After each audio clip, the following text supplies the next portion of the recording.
Olá pessoal, tudo bem com vocês? Aqui é o professor Luiz Henrique e hoje a nossa aula será sobre conjuntos numéricos. Nós vamos abordar como conteúdos os conjuntos numéricos, os números naturais, inteiros, racionais e os números reais, ok? Nós vamos ver que há os números complexos, entretanto, nós não vamos trabalhar nessa aula, vamos deixar para um outro momento. Inicialmente, vamos falar sobre os conjuntos numéricos. Então, para compreender os números, é necessário compreender os conjuntos numéricos, os quais são as classificações deles, como demonstrado a seguir. Então, nós temos os números naturais, os números inteiros, os racionais, os irracionais, os reais e os complexos.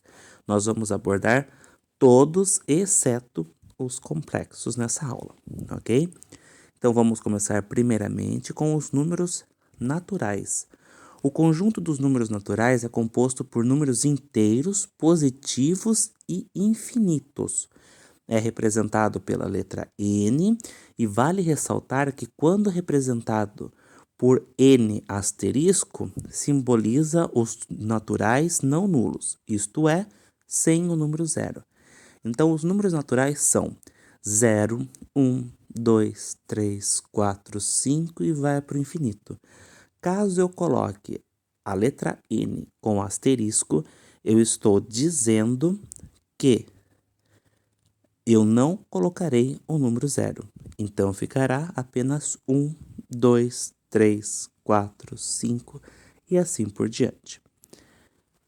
Os números inteiros são representados pela letra Z e é a união dos números naturais com os números inteiros negativos.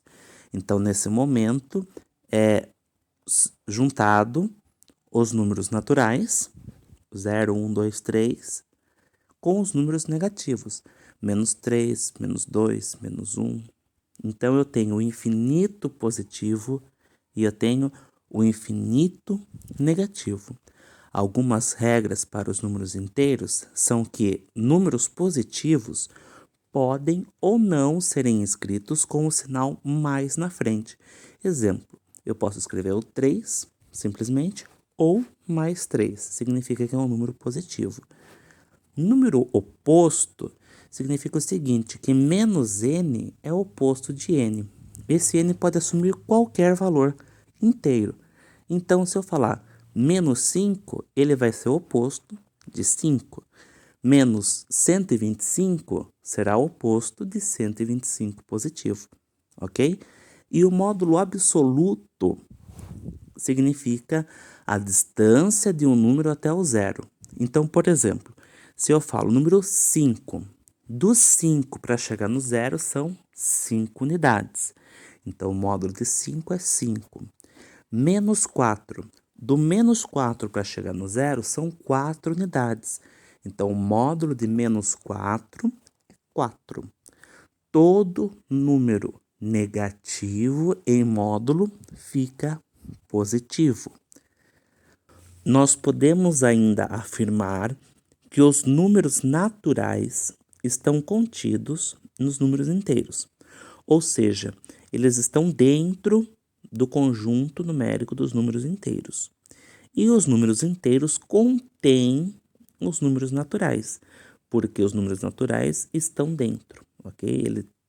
Os números inteiros têm dentro deles os números naturais. Os números inteiros também podem aparecer com os seguintes símbolos: Z asterisco, onde os números inteiros não nulos, ou seja, não haverá o zero.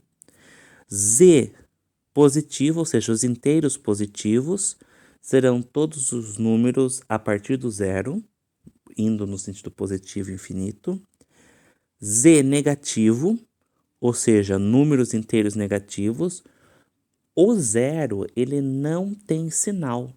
Não convém para o zero ter um positivo ou negativo. Então, nesse momento, eu posso acrescentar o zero também, porque ele não é nem positivo e nem negativo. quando eu não acrescento zero, quando eu tenho asterisco. Então, aqui no quarto exemplo, z asterisco positivo.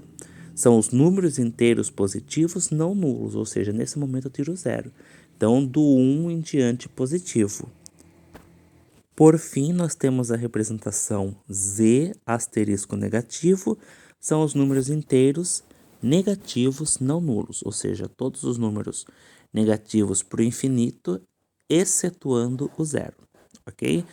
Vale ressaltar que para os números racionais e reais podem aparecer essas representações também, só não vai aparecer para os irracionais. Nesse caso, só aparece o sinal de positivo e negativo. Por quê? Porque o zero ele não pertence ao conjunto dos irracionais.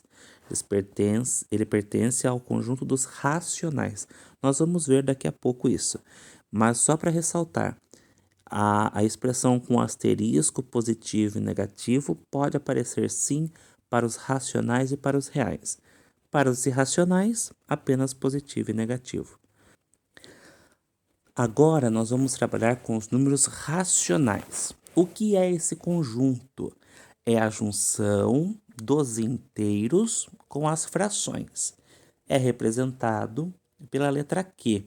Então nós temos uma formulazinha aí, em que Q é igual a x, tal que x é igual a sobre B, com A pertencente aos inteiros, B pertencente aos inteiros e diferente de zero. Ou seja, é uma fração A sobre B, em que A pode assumir qualquer valor dos números inteiros, B pode assumir qualquer valor dos números inteiros menos o zero, ok? Então, é o momento em que entram as frações nos nossos numerais. Nós podemos dizer que os naturais estão contidos nos racionais, uma vez que eles estão dentro dos racionais. Podemos dizer também que os inteiros estão contidos nos racionais, que os naturais estão contidos nos inteiros e que, por sua vez, estão contidos nos racionais. É meio confuso de se ver nessa expressão, mas ao lado nós temos um diagrama que representa isso. Então, os naturais estão dentro dos inteiros que estão dentro dos racionais, ok? E quais números podem ser escritos de forma racional? Então, nós temos uma regra aqui que pode ser escrita em forma de números racionais os seguintes números: todos os decimais exatos, as dízimas periódicas, os números inteiros e os números naturais. Como assim? Vamos ver o primeiro exemplo aqui. Decimais exatos em forma de fração. Então, por exemplo, 0,5, ele é o mesmo que 5 sobre 10, porque o 5 está na casa dos décimos de decimais. Então, 0,5 décimos. No caso do 0,75, é o mesmo que 75 sobre 100, porque ele se encaixa na casa dos centésimos dos decimais. Então, primeiro caso, 5 sobre 10. Uma simplificação torna possível analisarmos que 0,5 é o mesmo que 1 meio. A aula sobre simplificação está nas aulas de frações, aqui no canal. E 0,75, que é o mesmo que 75 sobre 100, pode ser representado como 3 quartos, por meio de duas simplificações simples, né? 75 dividido por 5, 100 dividido por 5, que resultará em 15 vinteavos, e depois 15 dividido por 5 e 20 dividido por 5, que resultará em 3 quartos. Assim são escritos os números de decimais exatos em forma de frações. Já nas dízimas periódicas, é um outro caso. Por quê? O que é uma dízima periódica? Aqui eu tenho um exemplo, 0,333, e vai para o infinito.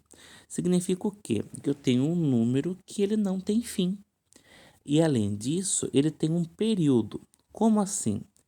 Quantos números se repetem? Um só, que é o 3. Se fosse, por exemplo, 0,32, 32, 32, qual que era o período? 2, porque são dois números que se repetem. Nesse caso, o período é 1, porque é apenas um número que se repete. Então, o que nós queremos fazer? Nós queremos eliminar essa parte infinita. E nós temos uma técnica. Então, eu vou chamar esse 0,333 de x e eu vou multiplicá-lo por 10. Então, eu multiplico tanto x quanto 0,333. Eu vou chegar em 10x igual a 3,333. Agora, basta subtrair. Então, eu tenho 10x igual a 3,333. Eu vou subtrair menos x igual a 0,333. Ou seja, eu vou chegar na seguinte questão. 9x igual a 3, porque a parte infinita eu retirei nessa subtração. 9x igual a 3 será o mesmo que x igual a 3 nonos. E com uma simplificação simples, nós determinamos que será igual a 1 terço. Ou seja, 1 terço é a representação em forma de fração do número racional 0,333, né? A forma da dízima periódica 0,333. Os números inteiros também podem ser escritos em formas de fração, né? Basta acrescentar o 1 embaixo. Então, menos 3 é igual a menos 3 sobre 1, porque 3 dividido por 1 é o próprio 3, né? E no caso mantém o sinal negativo. E os números naturais, a mesma questão.